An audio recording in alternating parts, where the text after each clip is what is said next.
Back to another episode of Street Tales. In this episode, BJ and I got to sit down with coworker, supervisor, mentor, and I'd say friend, Andy Baxter, aka Drew Breasy, has his own podcast called The Comm Center, which truly fascinating. What's such a unique concept. He takes you through 911 calls from the 911 call, the dispatcher's point of view, body cam footage, and then if there was a trial, through the trial. Such a unique idea. I'll have all his contact information below. He's also at Instagram. What say, Andrew? I knew Andy Baxter as a corporal when I was with Hillsborough County, and we touch on what got him into law enforcement, his career in law enforcement. We share some personal stories, some behind the scenes that involve me, and he's such a positive guy. He's a very cerebral, I say this in the episode, he's a very cerebral cop deputy. And not that, I hate saying that it's unique, but it's such a rarity to think beyond just how we've always done things and try to push the boundaries, try new things, operate in the gray sometimes, not legally speaking, but just trying new methods, tactics, trying to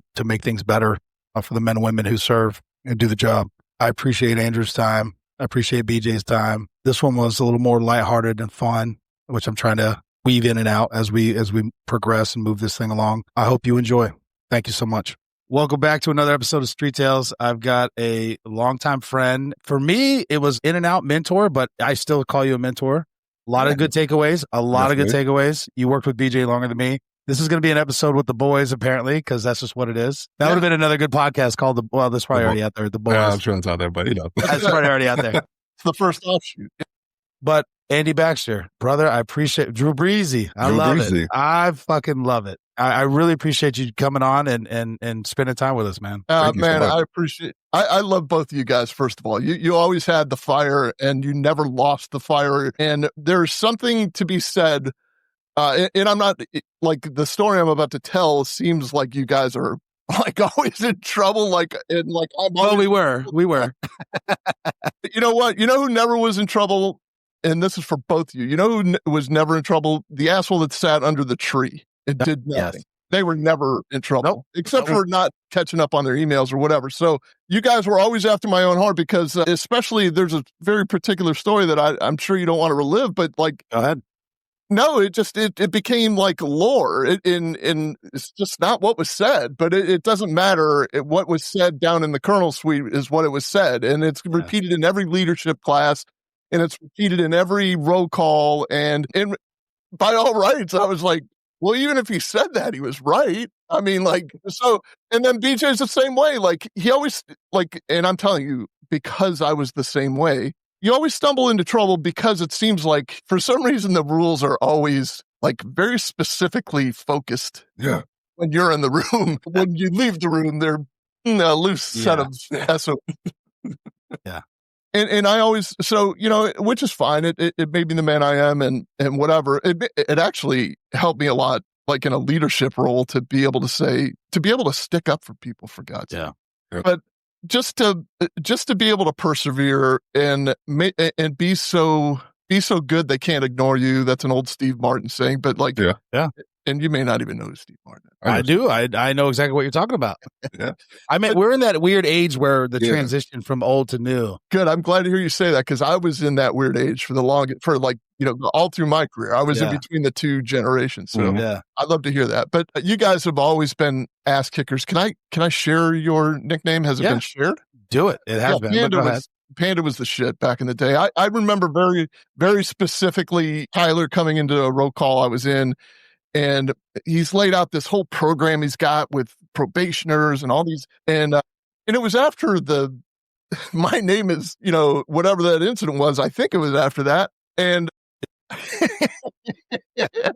I just remember looking at everybody else in the room and saying, for God's sakes, look what this guy is telling you that he's doing, which was almost a veiled way of saying, I know the minute you leave here, you're going to start talking shit about this kid, and he's fucking brilliant, and you won't see it yet.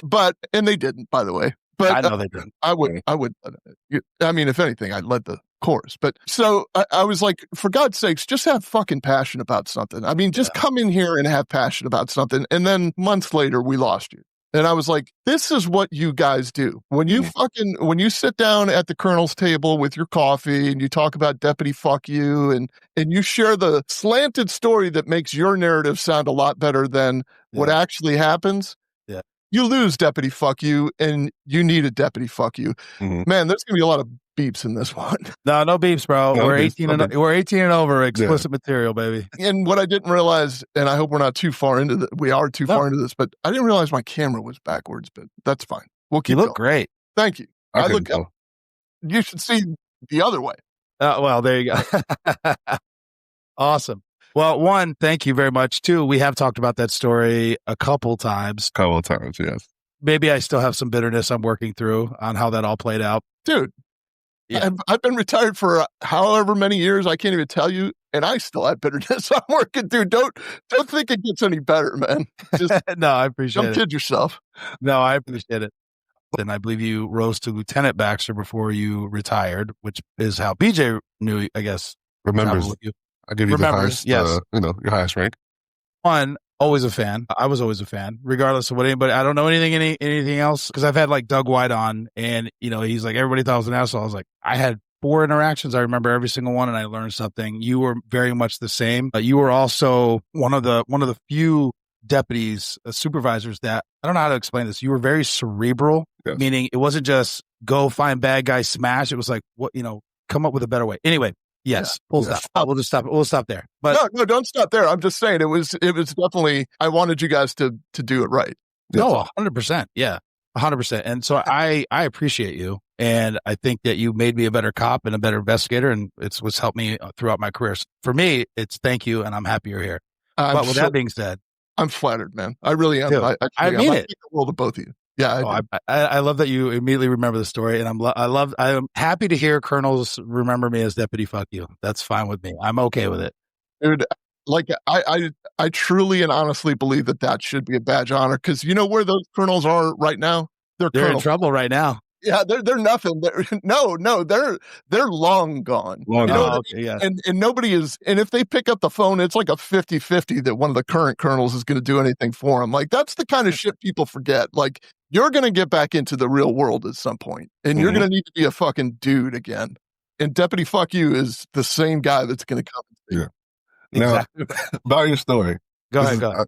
People don't know this. This is obviously pre-body cam, right?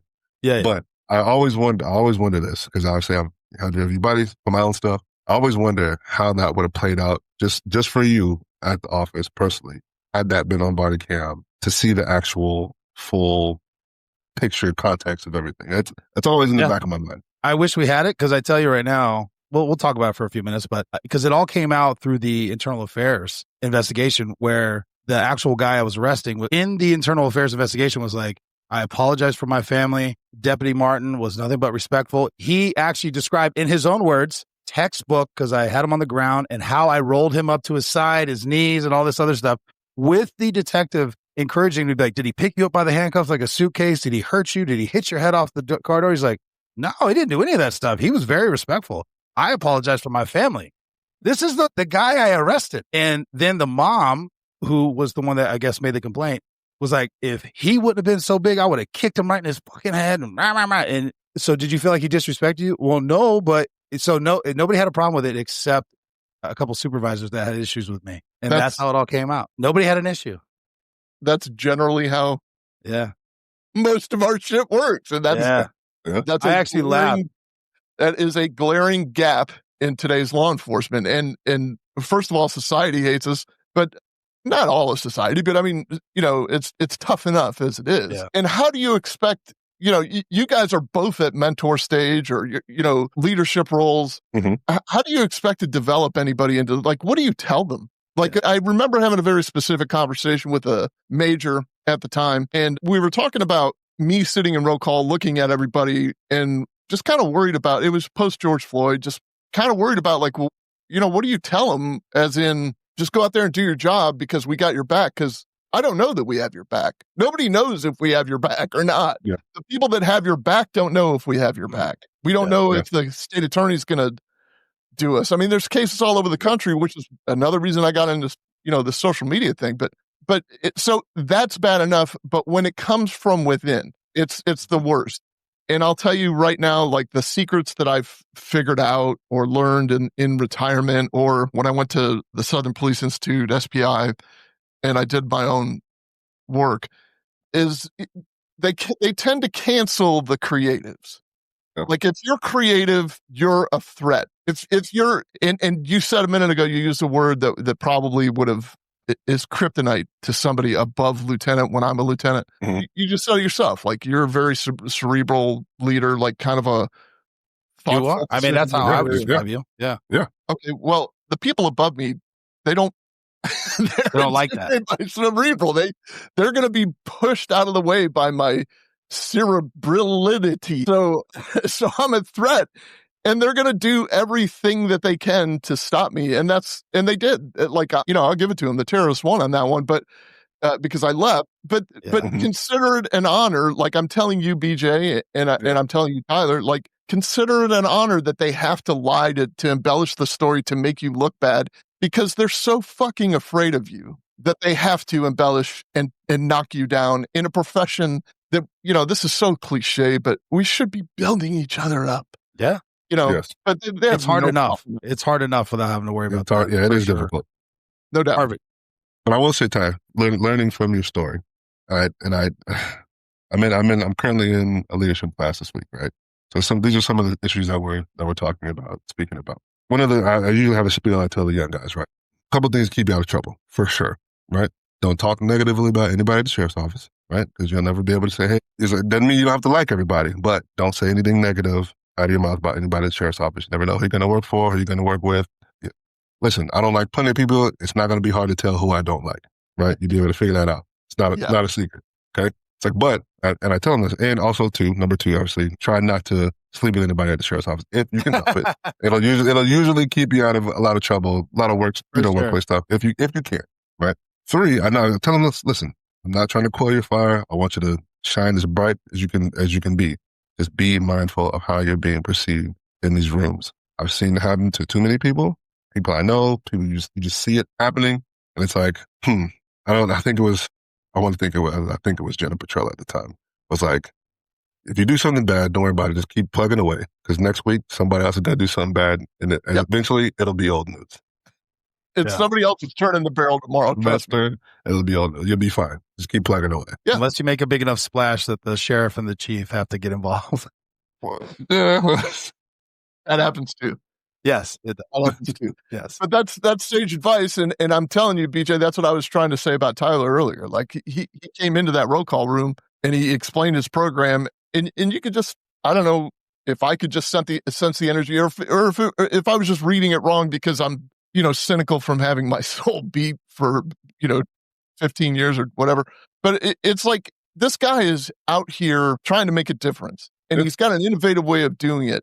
And he's taking his time to come in and teach other people how to do it. And you're still going to have people squirming in their chairs, because not only is he a threat to the people above him, he's a threat to the people that work with him. Yeah. So they run their mouths and they try to subvert. And so when your very wise words, like, you don't have to engage in that. You don't, like, if somebody starts talking shit about somebody that you respect, you can do one of two things. I mean, you don't have to confrontation every single time. You could just politely bow out of the conversation, or you could just kind of stand up and say, hey, look, you may have a difference of opinion with him, but I've always enjoyed the guy. I've always had good experiences with him. We kind of had the same conversation a minute ago. Mm-hmm. Absolutely. I'm not shut. Yeah. Exactly right. Exactly right. Well, Andy, let's talk about a couple things real quick. Where did you grow up? How did you grow up? What kind of led you to law enforcement? Because once again, I'm going to stick with it. Cerebral guy. It's unique to have someone with your thought process go into law enforcement. It just is. It's not a norm, unfortunately. Yeah. I think that's lacking, but it's appreciated. That's awesome. I grew up in Western New York, Niagara Falls, New York. I did not. And I turned 17. I'm sorry. When I turned 17, I graduated high school, Niagara Falls High School. Go Power Cats. And when I graduated, I went straight into basic training. So I turned 18 in basic training. That's how badly I wanted to get out of Niagara Falls. So I did 6 years in the Air Force, and my brother was a recruiter, and I always wanted to be a cop when I was a kid. I used to sit on the porch with my dad and listen to the scanner, and like, I just love this cop shit. I really did. And every year for Halloween, except for a couple. I mean, I was a cop. Like there's pictures of me on Instagram of being a little cop uniform with the glasses and all that. So I always wanted to be a cop, and I went into the Air Force guaranteed to be in law enforcement, and I failed. I failed in the shooting range. Oh, wow. I tried, and they had a very unique way of teaching, which, when I say unique, it was completely fucking incorrect. And look, I mean, I would blame me, but I'm a right-handed guy, and they were forcing me to use my right eye to aim with, and for some reason I kept missing the target. And so, you get 2 failures, then they cycle you back to the next class, and you get 2 failures. I couldn't hit this fucking target. Like I would come up just short. So even with the shitty way they were teaching me, I was still that close. And then, just growing up with church stuffed down my throat, I say that like half jokingly because it really was, but at the same time, like you really just don't realize how much you need that until you need that. And I just came to this conclusion at one point. I'm going to stick with the Air Force. Like this is happening for a reason. This is a very specific reason why God does not want me to be a cop in the Air Force. So I was a radar operator. I ended up at MacDill Air Force Base because of that position as a radar operator. And because of that, I saw the professionalism of the Hillsborough County Sheriff's Office. And I said, come hell or high water, I'm going to be a deputy sheriff at the Hillsborough County Sheriff's Office, not Tampa Police, not Pinellas County Sheriff's Office. And I worked my way, I got my foot in the door by being a dispatcher. Harkens back to the days of the scanner with my dad on the porch. But I was a dispatcher for a couple of years. I put myself through the academy. So I would go to the academy all day from 8 a.m. to 4 p.m. I'd run to the Sheriff's Operations Center in Ybor, take a quick shower, run upstairs to my shift from, 6 to 2 a.m. and drive home and sleep until 7 to get back to the academy. And it's just because that I knew that that's what I wanted to do. And it took a couple, Passovers before I finally landed the role, but I found it. Like I ran across this quote in a Sports Illustrated. It was a Tommy Lasorda quote, in a Sports Illustrated, an actual physical magazine. And he was talking about Mike Piazza. And he said, the difference between possible and impossible lies in a man's determination. And I cut that little thing out and I put some tape over it on a 3x5 card, like, so it was tiny. And I kept that in my wallet. And that has stuck with me from, like the moment I read that on. I have always thought that the worst thing you can do is tell me no. And to my detriment, sometimes, it's a blessing and a curse. Yeah. But that's how I became a cop. Like I was like, I am not going to give up until I'm a cop. And then I became a cop. I worked my way through being a detective. I got into a little trouble after being promoted once. To corporal or detective? I was promoted to corporal. Okay. Got into some trouble. Okay. I was unpromoted. Okay. And I was sent back down to being a deputy. I say sent back down, like Jesus. Yeah. I became a deputy. I get it. Yep. And I was blessed with this position of working in the training bureau in the interim. Like, look, the guy's got too much experience. He's got detective experience. He's got communication skills. Let's stick him let's let him teach. Yeah. So that's where I first ran into you guys when I was in the interim. And I had just been through rehab, because it was an alcohol related incident. Like I was working my way through the first years of sobriety, and it was not an easy road. So, I'm a different version of then, but even now. But that's when you guys first encountered me, was when I was in the training division. And from there, I became a detective again. And then I was promoted again after being told I would never be promoted again, by the way. Yeah. And I was promoted to corporal again. And not only was I promoted to corporal, sergeant, then lieutenant, facing captain, chased out of there. That's kind of how it happened. So short story long. No, go ahead. No. I appreciate that. But there's so much there. Dispatcher, because it's something that you touched on that I've started to realize. I've interviewed one dispatcher. I have plans to interview a couple more. We're working through that because I feel like an ass in the sense that I was like, there's so many facets to law enforcement. And I was like, shit, I don't know any dispatchers. Also, we're trying to get a jail guard on here. I got guys for you. I have the perfect that want to actually be on, because that's another thing, right? And I'm like, dude, I'm an ass. I've been in law enforcement for going on 15 years. And I'm like, fuck, I don't know any of them. And I've had great dispatchers. I've raged on them. They did not deserve it, but they just take all the abuse from not only the cops, but the public. And I think it's an overlooked thing, but can you talk about that experience? And then, cause it kind of came full circle several times from the scanner to being a dispatcher, a deputy to then leading the comps. There's a bunch of tie-ins. It did.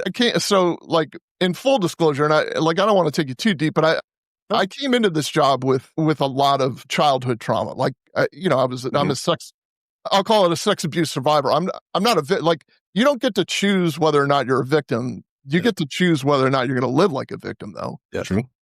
So I decided I wasn't going to, but I never really addressed it in the proper way. And so that kind of makes for a raw nerve when you get into a job like being a dispatcher.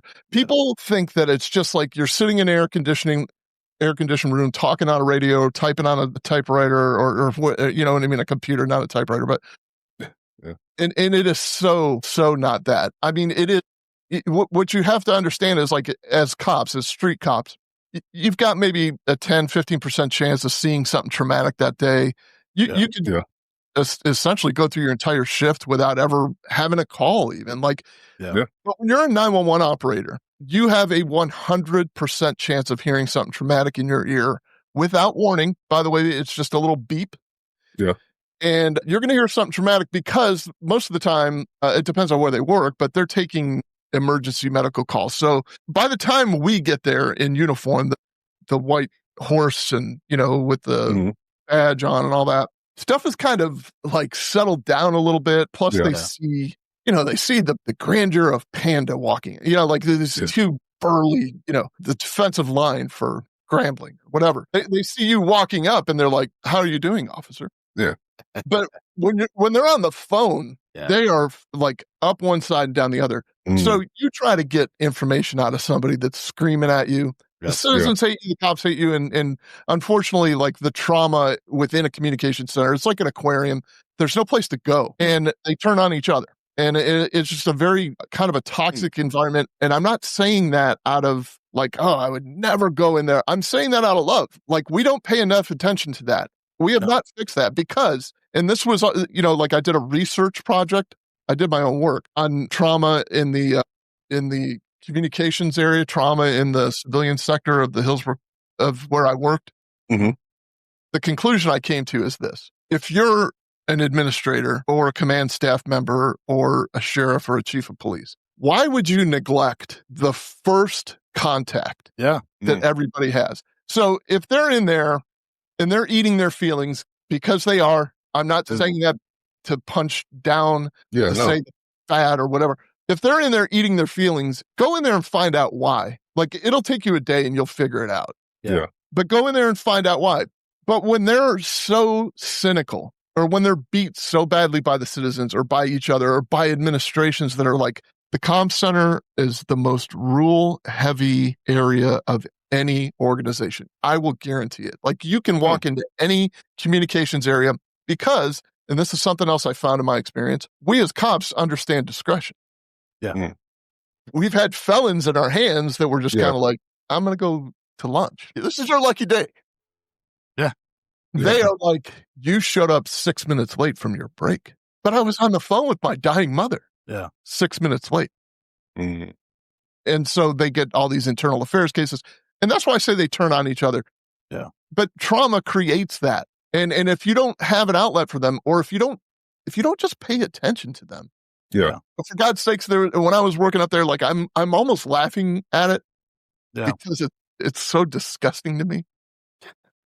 They went an entire holiday without a kitchenette, and because of the plumbing in the building where we all worked. And you might think, well, that's, like creature comfort, or no, that's a big deal. No, that's a huge deal. Yeah, it's a huge deal. It's a huge deal. And all of the sheriff's secretary and like everybody else, the sheriff, like, they all got to have a nice turkey or ham dinner, or, got to do dishes afterwards and clean their own silverware. And if you treat them like zoo animals, they're going to end up acting like zoo animals at some point. And that's the first phone, like either through 911 or the non-emergency number, which by the way is mostly AI now, but when you call that non-emergency number, if you want somebody that's off the reservation answering, being the face of your agency, good for you. You're spitting into the wind though. And I'll tell you this, I've never taken this any further. I've always wanted to research this, but how many use of force incidents have been created on that 911 line by the pissing contest between the dispatcher and the person on the phone? And then you get there and they kick the door open because they are on fire. And they want at you because they think you were the person that they were talking to. Yeah, never considered that. So that's kind of why I have this. And again, it's just like both of your approaches. Yeah. I see a problem and I want to fix it. But if you can't explain it to the right people, or if the right people are threatened by your explanation, it's going to die on the vine. It's going to get killed, and you're going to get chopped. Hold on, BJ. Hold on. Two things, because there's a lot to unpack there. I'm processing while you said all that, because that's a valid point. I never even thought about it that way. But I'm admitting my own foibles here. I didn't think about the dispatcher interaction until I was with the Secret Service. I was in Maine. It had nothing to do with being Secret Service. We were moving vehicles. Me and my supervisor came across a crash. They were trapped inside. They were still alive. We're trying to get them out. It ended up catching on fire, and unfortunately, they died. It felt like hours. And I'm calling 911, and I'm losing my mind on them. And I'm trying to explain, and then all these things happen. Not to be too morbid. Fast forward 2 weeks, I thought it was great. The fire chief wanted to have a debrief of that incident just to kind of get everyone piece it all together, which I thought was great. I showed up, saw the dispatcher. She saw me, and I immediately walked over. I said, "I am so sorry. I did not talk to you the way you did. That was not you." She goes, "Completely fine. I couldn't imagine." It was like this mutual. She's like, "I couldn't imagine seeing what you were seeing, and I'm sorry it turned out." Anyway, it was this whole thing, and that was the first time I ever saw communicated like that with a dispatcher. And it immediately made me go through my career. I was like, it's almost like I need to go through like AA for all the dispatchers and go apologize. I'm so sorry. You did not deserve that. It was not your fault. I don't know what you call it, but I was like, the apology tour or something. Cause I was like, oh my God, I never thought about it. But a very important thing that warms my heart about that story, like nothing about death warms my heart, but the fact that a dispatcher was included in a debrief, because that's a 2022 and beyond thing. The Hillsborough County Sheriff's Office never ever included the communications people, the people that started the whole thing. The slogan of my YouTube channel is every good true crime story starts with a 911 call. They start the entire process. They were never invited to the debrief. And they were affected the most, one, and two, they never got to hear the outcome. And it's refreshing to hear that they were. We had a very tragic incident at BJ, will remember. I don't think you were here at that point, but where a deputy that I went to the module with, by the way, a retired deputy shot his entire family, and then he shot himself over the air. And I was running the communication center at the time. It was a very tense. Very intense situation. And for the first time, and I'll give complete credit, I'm not necessarily a fan. I don't even need to offer that, but Chief Deputy Luzinski called me to make sure that I had them attend the debrief. Anybody that wanted to, not force them into it. Anybody that wanted to. Dude, let me tell you, we took up 3 or 4 rows in that place. And in that debrief, which was an intense debrief, I'll give you that. But in that debrief, the facilitator said, "Wow, it's great to see communications here finally. So let's let them start it off." Yeah. And the first guy to talk got 2 words out before all 4 rows were blubbering, because it was monumental. Yeah. It was like, finally we get to purge. Finally we are seen. Finally we're heard. And this was a bad one. So I'm sorry I took us on that road. No. But to your point, to both of you guys' point, I had an incident of my own about 1.5 years ago. We get into a officer-involved shooting. We do the peer support, we do the SISM, we do the debrief. Dispatch comes. This wasn't as big as the Terry Stroud thing, right? But we had a few people from the comm center show up, obviously, who took the initial call. Everybody who else was involved from the communication side come to the debrief, and it was interesting to see how it physically was affecting them. To talk about it after the fact, and also to hear their version of it. Yeah. Because what I guess the street cop wise, what we're forgetting is, like you said, they're dealing with this initially, they're getting a different version than I'm getting. So I'm just getting updates. What they're hearing is different than what is in being real relayed time. In real time is what they're just, when we're driving there, we're just getting the notes. Hey, he's in the yard. He's got a gun. That's what's being relayed. That's not actually what's happening. They're not conveying the stress that they're hearing, that they're picking up over the radio. Yeah. So obviously, like you said before, once you get there, now we're picking up Now we're picking up on the actual stress, the heightenedness of the situation. Yeah. And also at the same time, like you said, they also don't necessarily get to hear or see after, right? Because once we get there, the person hangs up. Now it's like, oh, are we going to figure out what's going on with that? How did that end? What happened? I mean, obviously, well, now you kind of know what happened, right? But they're not getting to talk to us to say, hey, thank you for giving me that information. Hey, that was a great question. Hey, the question that you asked really, prevented me from doing something stupid, or gave me the insight that I was able to do something better to kind of help this, so it's really that you're getting the feedback back and forth between these critical incidents, or just your regular hot call, if you will, whatever. I've always taken the point, right? Because we all know dispatch can dictate how your day goes, right? Yeah. Oh, yeah. So I've always been very, very, very, very, very intentional about, yes, ma'am, on the radio. Yes, sir. Yes, ma'am. Thank you. I appreciate that. Send them a message. Hey, thank you so much. Ooh, if I realize, that kind of sound like ass. I didn't come off how I wanted. Hey, sorry about that. I was pissy about something else, or I hate that guy. Like you dispatched me with, just trying to constantly reassure them or give them some feedback so they don't think that I think that they're an asshole. You know what I mean? Yeah. I was smart assy to him all the time, even after leaving. And so I would have to do the exact same thing you did. I would send a follow-up message. I mean, there are a couple of them that wanted to be deputies. So there were times that I got into their ass that I was trying to tell them, hey, who you're, talking bad about right now is who is going to be your FTO in about a year. So you better think very clearly, but let me tell you what stands out about your incident, BJ. And I don't want to offend you if I get stuff wrong, but it was in like Carrollwood Meadows, somewhere around in there, right? Yeah. So the 911 operator, when you think about it, these are the things that nobody thinks about for you, the cop, and for that dispatcher. Hearing gunshots is probably the worst feeling. Now, you're there and you have a little bit of cover and you have a gun on your hip and you have a rifle slung in. But when you're a dispatcher and you're hearing gunshots and then you don't hear anybody after that, you know that you just heard somebody's last breath and there was nothing you could do. So hearing gunshots are among the top, 3 or 4 things that a 911 operator will never get over. So hearing gunshots, that we have actual 911 operators who some have moved on from their positions, but that have been on the phone while somebody has been, their lives have been taken. Not to mention the people that have taken their own lives, because people call 911 all the time to give their last will and testament, tell this is where, where I am, this is where I'm at. Yeah. But BJ, your incident, I think, was exceptionally sad because, if I'm not mistaken, it was on Father's Day. The day before Father's Day, yep. Yeah, so this guy took his father out. Then he took his mother out, and then he took himself out. And I think he shot a deputy, right? He did shoot a deputy, and then we ended up, doing what needed to be done at the time. But that's a piece that I knew it at the time, but it hadn't sunk in yet.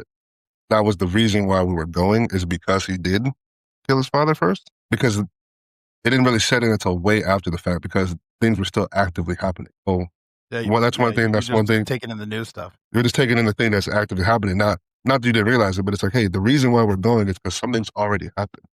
And one of the things that in the debrief, one of the dispatchers relayed to us was like, it was difficult talking to the mother and then hearing that in the background, thinking, man, is there something else I could have said? Is there something? It's got to be difficult. And it's something I never really think about. It's got to be difficult to only be able to speak and not really have an outcome and not really have an effect on the outcome of a situation, right? When we show up, I can physically do something to make this go a different way, protect somebody, save somebody, but over the phone, it's like, man, is what I said the reason why this happened? Exactly. Or could I have said something else that could have prevented this? Never a thought in my mind, because that's just not my train of thought while I'm dealing with stuff.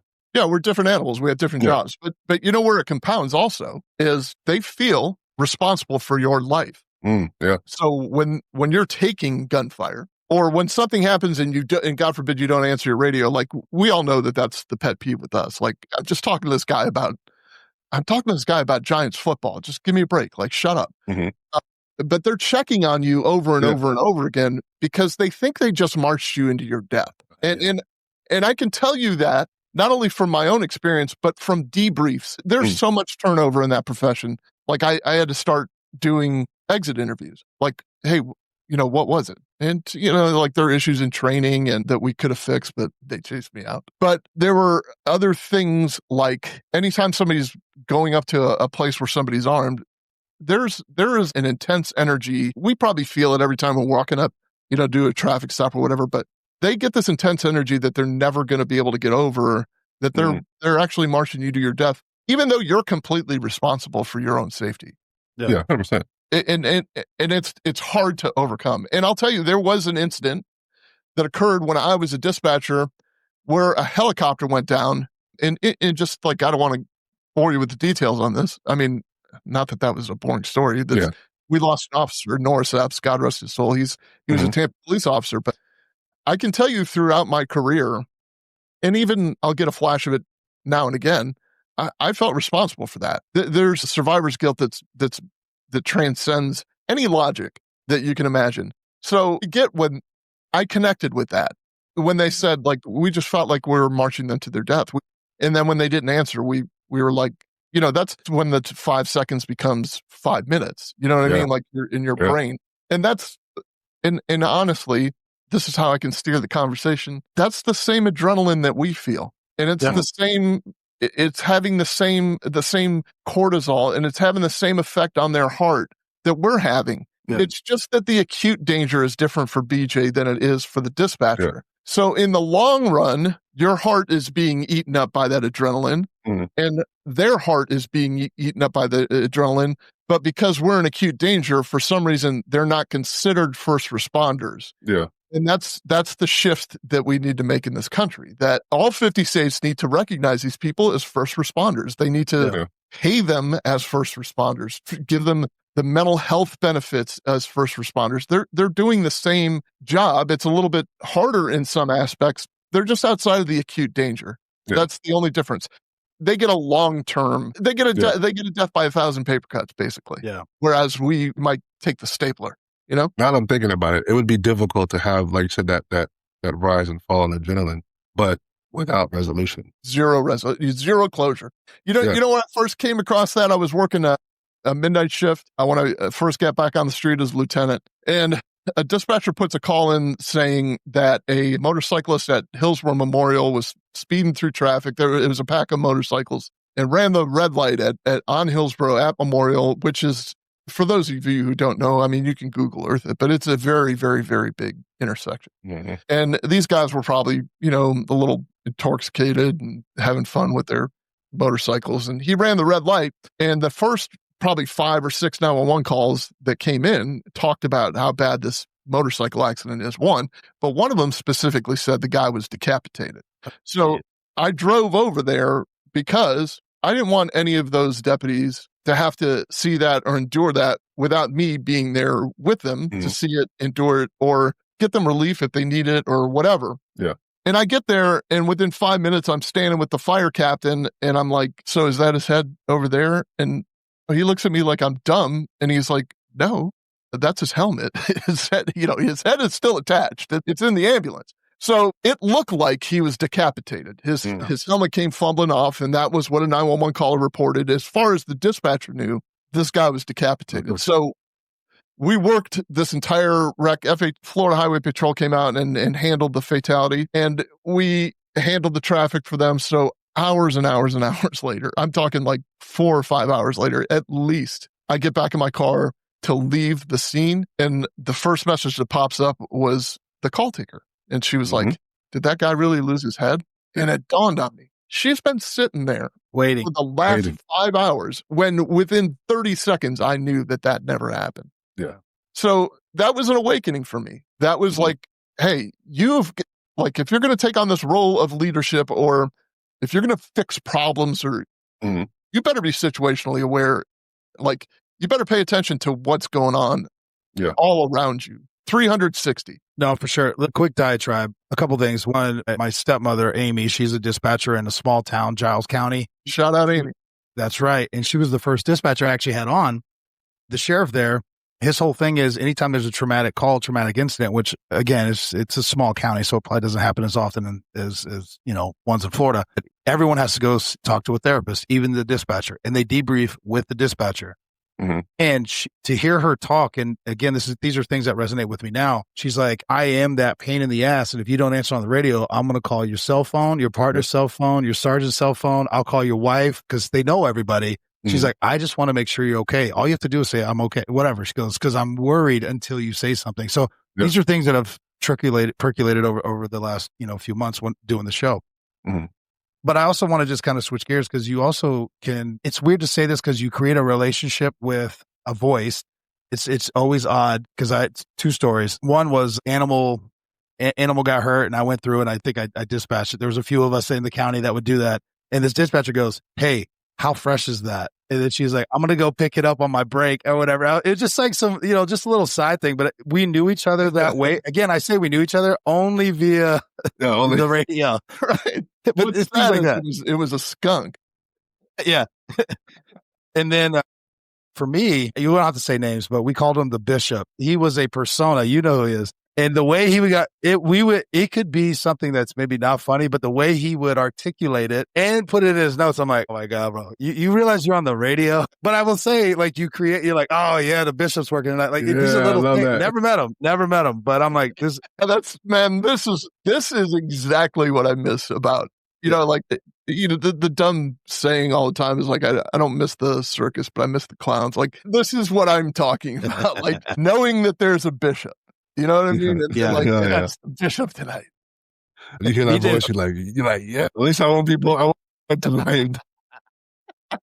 He was the best. He was the best. Switching gears just a little bit. So you talked about going to the SBI Leadership Academy. Can you tell people, for those who don't know, what it is? And I don't know if you're allowed, but can you talk about what your project was? So the Southern Police Institute is an arm of the criminal justice program at the University of Louisville. And they've been around for quite some time. Like, I'm talking 75, 85 years, something like that. And what they do is, what they have is something called the Administrative Officers Course. It's an executive leadership program, and it is in residence. So it's basically a semester at the University of Louisville. It's supposed to be a sabbatical from your job, as it's generally lieutenant and above. There's some sergeants in there. I had some pretty interesting stuff happen while I was there. So it's supposed to be lieutenant and above, but, sergeant's on the verge of lieutenant-y stuff. And it is literally a very academically intensive course that requires master's level papers if you're, So it's an executive leadership program that's done right out of the University of Louisville. So, like, I'm a cardinal by... There you go. Right, by proxy. And like they say... So if you want the FBI's way of doing things, the FBI Academy or the FBI National Academy is a way of doing it, and they're more physically intensive. It's more physical driven, but it's also, it's the same stuff. You're getting the bureau's perspective, whereas this is actually an academic perspective, and it's basically, look, any of these, to include the Clarity Bureau, which I want to talk about in a little bit. It's the synergy. It's pulling people from all different agencies who are right in the same time and space as you to be able to work through leadership problems, to be able to work through, I'm not singling you out, BJ, but like, do we start talking about opening it up to letting people wear beards because it's 2025 and people don't look crazy with a beard? You know what I mean? And this is where stuff like that is born. Like, well, at my agency, we blah, blah, blah. And at my agency, we blah, blah, blah. And then the professor's up there saying, well, did you know there's a study that says, so, there's definitely like structured courses that you have to take. Now, my project, which was separate from SPI, which I actually used in SPI as my final project, because I plagiarized myself. My project was separate. That was a promotion project for captain, and it was required by the Hillsborough County Sheriff's Office that if you're going to be eligible for captain, you have to meet this criteria, and you have to do this. I think it's like 28 page. I don't know if there's a word count or something that's supposed to be related to improving the office, which essentially should, it should, I wholeheartedly agreed with it. I thought that it was a pain in the ass while I was doing it, but I had been prepared. I went through, I got my master's while I was working there full time. Yeah. So I know how to research and be a student while I'm managing the caseload or the leadership problems or whatever. But it's also your show of trust and competency. Like, here you go. I identified a problem. I'm giving you some solutions. Use it if you want. Throw it away if you don't, or wait till the guy retires and then implement half of it. So it doesn't look like he was the brains behind it. Yeah. Maybe that's a little cheap shot, but I understand the feeling. So there are two distinct differences. There is a captain's project that I talked about, and then there is SPI, Southern Police Institute, that I talked about. There's a couple others. There's like a Northwest Policing Institute that's run out of University of Washington, I think, or somewhere up there, or, there's some other places, but that's what that is. I was exposed to the leadership training because I did go to the FBI. I made it 9 weeks. I've talked about it on the show. It is what it is. But the leadership training was going on in conjunction with our training class. And so every night at the G Bar, it was all these chiefs and sheriffs and foreign police all these, they had some wild stories, and they were some wild people. I'll just leave it at that. And I was like, I don't think we can be here, guys. We need to go. They're in a different bracket than we are. Yeah, they can get away with it. But see, that is part of the problem also. You know what I mean? I mean, they're from a different generation probably, but that's kind of part of the problem. Like, when you're anointed and you go through that program, it's kind of like you get this feeling of like infallibility, and it's like, who the fuck do you think you are? Like, I mean, there's somebody that I'm thinking of very specifically that worked on the street when I was a corporal. And I, at least you guys knew what you were doing, and you weren't out there like potentially violating someone. I mean, I was assigned to put a leash on this one individual that rose to one of the highest ranks in the entire office, like, and it didn't work out for him. So, you know what I mean? Like, when you start, and by the way, that's kind of what inspired me for like my next chapter, which is the Clarity Bureau. I see the need. I don't want to use the word coach. I will never use the word coach. But I have like a program that I'm developing. It's a steady leader accelerator, and I see the need for not just first line supervisors or budding first line supervisors, but middle managers, executives, and we have the unique gift, the three of us and everybody else that's served, of solving crisis situations while we're pouring coffee at Wawa. Yeah. You know what I mean? So when you get into the corporate realm and you're in middle management and people come to you with their hair on fire and they're looking for a solution, and you're like, holy shit, this is a big deal. BJ just talked about a story where he was at a house where a guy just unalived his father, then shot his mother, then shot him. Like, what you got, buddy, is not a big deal. Yes. And puts things in perspective. Yeah. And when you can, and if I could kind of put that in a bottle and pour it all over the internet, so people get a taste of what it's like to kind of just like slow down for a second, take a couple deep breaths, and think clearly and make the best ethical decision while keeping the people in mind, everybody that's going to be affected. That's what I aim to do.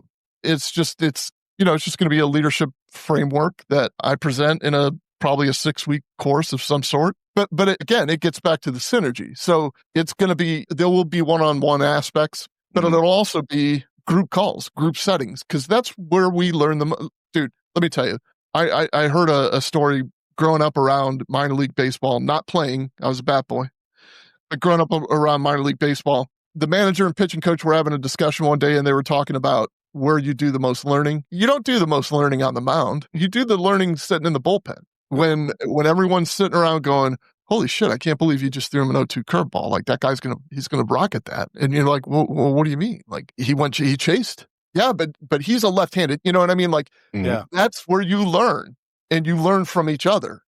Yeah. And you could do that in low pressure situations. You don't have to learn, when you're holding direct pressure on somebody's wound. Yeah. So that's where I'm headed next. That's kind of the next chapter. Dude, that's awesome. I want to say this though. The program that you brought up in the beginning, that was my thesis for my master's. BJ and I were getting it. Yeah, BJ and I were getting our masters together, and Dr. Bromley, shout out. Yeah. Love Dr. Bromley. Yeah. He was like, you should actually try to do this. He actually made some calls to the sheriff's office to let me do it, basically. And that's where I sprung from. God bless Dr. Bromley. And I just used your map the other day, by the way. And Andy, you'll appreciate this. When I was working on this and discussing this openly with BJ in the gym one day, one of the deputies, and this is to BJ's point, was like, he was asking me what I was talking about. I was like, yeah, I'm trying to work on the mapping because it's not populated with probation people and I'm the reporting and all that. And he goes, really? What do you think's wrong? I was like, well, it sucks. It's trash. He's like, really? Tell me why what I created is trash. And I was like, to BJ's point. Yeah. So anyway, that was the beginning of the end, unbeknownst to me. Norm. I saw Norm walking around one of the buildings like 3 weeks ago. He's still here. He's in the drop. He actually didn't give me a lot of shit. He actually helped me a lot. And anyway, I ate a little bit of curl on that one. I was like, sir. We were still young, trying to figure it out. I was still young. Right. Yeah, exactly. Well, also, like, God rest Dr. Bromley's soul. He's no longer with us. Yeah. But good man. But that was a great program. Like, if I'm sure you went through the same thing, but my program actually, check this out. I was in the 7th cohort of that. And I decided that I was going to do it on a mentor program because I felt we desperately needed a mentor program because at the time, it was when SOT was, the Sheriff's Orientation Training was firing on all cylinders. But from the moment you meet with your recruiter to the moment that you're cut loose from phase 5, I hate that word cut loose, but I'm using it in this example. Everybody that you work with and for has hire and fire authority over you. Your FTO at any time can give you marks to fire you. Yeah. Or training division people can say, he chewed his gum wrong. He needs to go. Everybody from this point to this point had higher fire authority over you. And when you got yourself into a jam, what did you do? You didn't say, I wonder if I should bring this up to somebody because I think I have got myself into a little mess here. No, what you did was you tried to work your way out of it because you didn't want anybody to know what happened because you're going to end up getting fired. Yeah. And I saw that as plain as day. So I wrote this. My capstone project was on a mentor program. Somebody else who worked at our office was also in the same cohort. After I said what my thing was going to be, she was like, I think I'm going to do it on mentor programs. And I was like, so, okay, fine. Then you fast forward a couple years later and they implemented hers and it failed. It failed miserably. It's nothing against her. And it's normal executive leadership. Like they'll take something and they're like, okay, well, I'm going to make this mine. You know what I mean? I'm not going to pay attention to the people that did all the research and put their blood, sweat, and tears into this. I'm going to, tailor it how I would do it. So it looks like my idea. Yeah. And it failed miserably. But you can hold your head high. Both like you left that place different than it was when you got there, and it was better. I will say this: 5 years after I left, I would still get calls saying, "Hey, do you still have the PowerPoint or the paper that you did on this?" Yeah. I'd be like, "You got to talk to BJ. I don't know. I don't remember any of it." I gotta see anymore. Yeah. No, I love it. Well, Andy, let's talk about your podcast because I'm interested on that transition because again, clarity, we saved it, but you retired at 2022, 23, something like that. We didn't narrow it down, which is a good place to be. Yeah, 2022, I think it was. So it was 28 years and 11 months. And I always explain that. It wasn't 29 years because the following month would have been my 29th year. And it wasn't 30 because I realized that those are arbitrary numbers.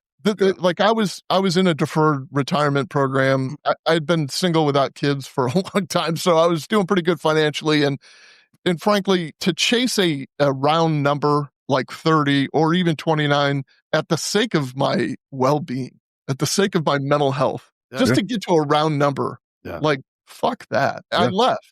And no, I didn't make, the extra whatever would have been $100,000 or whatever. Like I left that on the table, but I was like, yeah, I'll get that back in good health and good time, and I'll make that on my own. Like I don't need to be a slave to anybody else.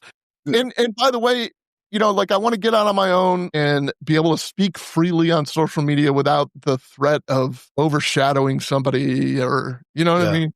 Yeah. Or, yeah, we have one voice and it's not yours. so I wanted to be able to say what I felt needed to be said without any fear or repercussion. Yeah. And that was worth it to me. Like, I'll make the money. The money is arbitrary. I'll make that up at some point. Yeah. I really don't care. So I started, I became this Drew Breasy. Drew Breasy, by the way, is like, you can appreciate this being sports guys. Like, love it. Drew Breasy it was one of the sergeants, Dean. Okay. He was like, he's a baseball guy and everybody has to have a nickname. And Drew Breasy stuck. I mean, it was Drew Breasley at first, but then it just morphed into Drew Breasy because it was easier to spell for me. So I became like Drew Breasy at first. And I'll tell you, I'm going to be very candid with you. At first, I didn't want to give away who I was or where I worked. And it was because I was protective of where I worked and who I was. Yeah, 100%. There came a time where I was like, okay, people don't know you and there's no way to verify who you are without telling them who you are. So I kind of transitioned into like letting people know where I am. Then it became a little bit easier to talk about where I worked. Now there's a different reason I don't tell people where I work. And it's on the opposite end of the spectrum. And it's like, look, these aren't sour grapes. I'm just not real proud. I helped build that place. Yeah. And I have the right to say that. And I'm not real proud of where it's at right now. And I think that they'll persevere. And I feel horrible for the guys that are there now, men and women, because they work hard.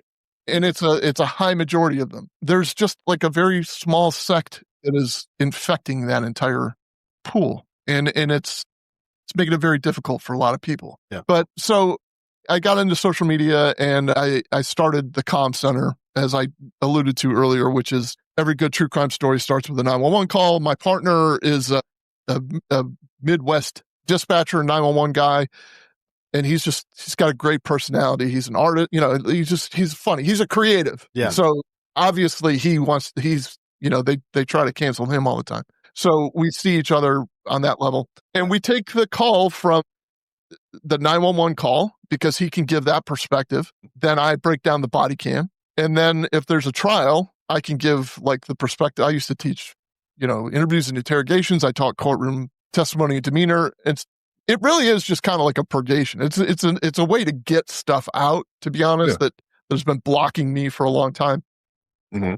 But that's the fun one. The business one is the Clarity Bureau. It's where I want to develop leaders to remain steady, ethical, and decisive when everybody else is overwhelmed. So that's going to become the business, the leadership accelerator. I have the website. It's under construction. But you can always go to thecommcenter.com, thecommcenter.com. We're on social media everywhere. We're on Facebook at the Comm Center 911. People under 50 still use Facebook.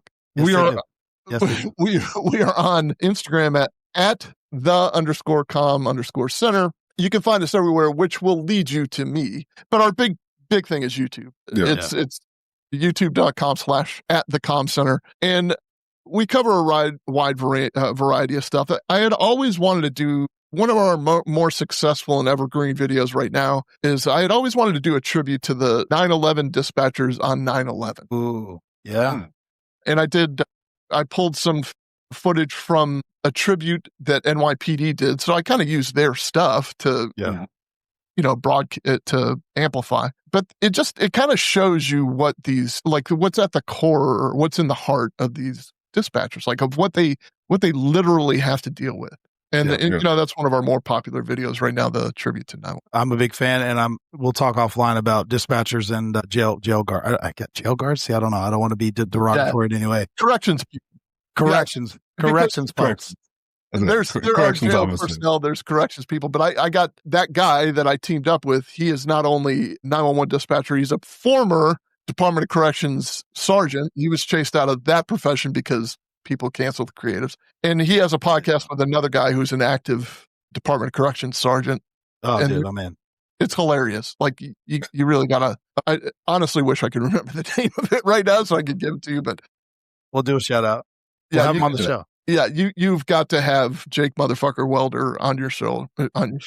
He fits right in. I love the name. Yeah, he's got your beard even. That's right. This is tamed down. I will say, because I was in your courtroom etiquette class and it was very great.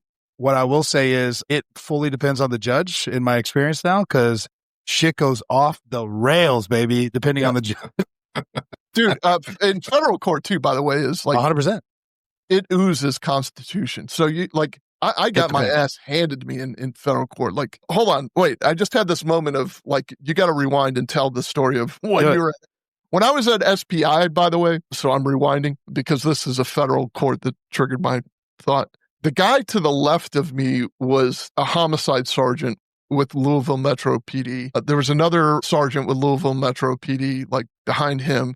Then in the back corner, there was a guy that was in professional integrity. And while I was there, we were all quarantined because COVID had just hit. And while we were quarantined, we all used WhatsApp, not to be, not because it was nefarious. Yeah. But the class was all on WhatsApp. And they were like, hey, say a prayer for one of our guys. He got shot in the femoral artery last night, serving a search warrant. He's going to be okay, we think. But Jesus.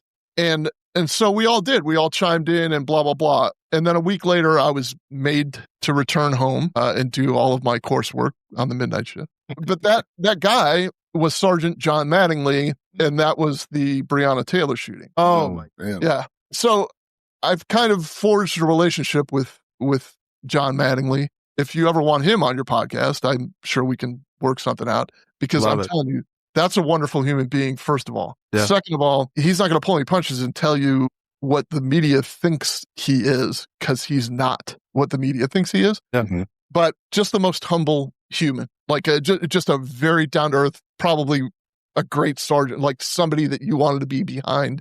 Yeah. Christ, he was the first guy through the door. That's how he got shot. Yeah. And he got hit in the femoral artery. But that became nationwide known as when they murdered Breonna Taylor versus when John Mattingly was a centimeter away from his death because he was shot in the femoral artery by a bad guy who was using Breonna Taylor as a shield. Yeah. Yeah. And walked scot-free, by the way, and got paid by Louisville Metro. How did this tie into federal court?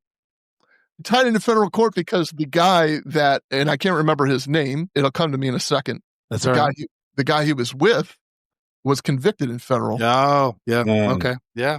All right. For shooting blindly, for basically doing what, well, I don't want to say. Yeah. I understood. BJ, go, bro, go. No, go ahead. All right. So which one of you is Monique, by the way? She's not here now. Okay. All right. Mo, shout out Mo, love her. She, in her retirement, is now substitute teaching at her son's school. And she's also PTA president. She's fantastic. She is the best. I've always had a lot of respect for Mo. Yeah. Great. Well, again, I've talked about this. I keep wanting to call you Corporal Baxter, but I'm calling you Andy because I don't want to demote you or anything, but it's just that's how I remember you. I've told many stories about you, by the way, just all in positive content. I had a very blessed, lucky career in the sense that even with the things that you mentioned where I was, it doesn't matter, treated a certain way. My core group, my mentors, my friends, we knew they were cops, meaning they understood. They didn't pull any punches. They didn't tell me, fuck it, suck it up. You get paid I had a very healthy relationship with my coworkers, the ones that I considered my close friends. And I was very lucky with the mentors that I had and the teachers and the supervisors for the most part. And so, so for me, I look back and I'm like, man, even though I went through a hard time, it could have been so much worse. Yeah. Listen, there's something to be said, and BJ will tell you the same thing. Like, you have to be very selective about who you choose to follow, because they'll walk you off the cliff. Mm-hmm. Oh yeah. You have to be. So I'm telling you, as far as this Clarity Bureau is concerned, I learned more about leadership from the shit supervisors I had than I did than I did from the good leader. Like, the good leaders just basically treated you like a human being and understood, it connected you in that way, and were able to, at least see in your soul or kind of read your intentions that way. But the shit supervisors and shit mentors sometimes that just fall into the cancer. They fall into the gossip or it's really easy to do. I can't tell you I was the bishop. I can't tell you that I was like clean souled my entire career. Mm-hmm. But yes, you're blessed, but don't take away from the fact that you chose that. Like, you knew who to associate with, or something guided you. Yeah, something. I'll take it. With me. I will take it. It was for BJ. sure. Yeah. It was definitely BJ 100%. The calm presence. Yeah. I'm pretty calm. That's crazy that you say that because people say that about me all the time. They're like, just even kill. I'm like, I very rarely ever see a reason to amp it up. I was like, but when I amp it up, it definitely gets amped up. That's for sure. I could tell you this. It was, I could tell you exactly where I was when I heard this on your podcast, where you were talking about being a bomb tech and saying everybody else is freaked out. Like, like the old Hollywood, like white you're right, red you're dead. Like everybody else is freaked out, but you're like, no, I'm either going to do it right successfully and the paycheck's going to clear, or I'm going to do this unsuccessfully and the paycheck's going to clear. The outcome is the exact same. And that, like I heard a story about a monk one time. Yeah. It was kind of floating down the river on a canoe, and some kids were splashing around and the canoe tipped. So he got all wet and he was pissed at the kids. And he's like, then the next day he's floating down the same river and there's a branch sticking out and he's looking the wrong way when the branch hits him in the chest and he flips out. He just starts laughing at himself like, what an idiot. Like, I'm not even looking. I'm not even paying attention to the branch. So he has this realization after he tells somebody the story that the outcome was the exact same. It was his reaction that changed. The outcome is the same. He got wet and his boat tipped over and he got back in and he got back home safely. Yeah. And that's it. What happened in between, it was all him. You could take it this way or you could take it this way. And BJ just takes it this way. Well said. Respectful of your time. Anything you want to end with, sir? And please don't go anywhere. I have questions after. Be on the lookout for the Clarity Bureau. There's going to be limited spots. I'm not doing it for free. I've been giving my shit away for free. Of course not. For 35 years. So there you go. Just I'm not trying to brag or scare anybody away, but the value you're going to get. And if you don't believe me, you don't have to engage in the program. There you go. But there's going to be limited spots coming up. Probably going to be doing a Black Friday special. I love You're going to look out for that. BJ? Nothing. A pleasure. Thank you for your time, sir. Always good to see you.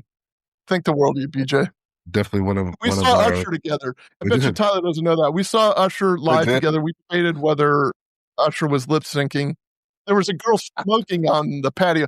Look, I live in a high rise, and it overlooked the park, and there was a chick smoking on the patio, which like everybody else would think, like, who gives a shit? You're outside. But my theory, like my leadership mind was like, where are we going to go if she drops this on the tablecloth and the shit catches on fire? Where are we going to go? Because there aren't stairs and I don't see any parachutes. And she's just like smoking and drunk. And I'm like, fucking put the cigarette out. Like that was probably a PTSD moment anyway, that just I snapped, but still like, I got all these rules I got to follow in this condo, and then you come in here and smoke it up while I'm trying to watch Usher. I think we're going to end it with that. That's amazing. Little dropout.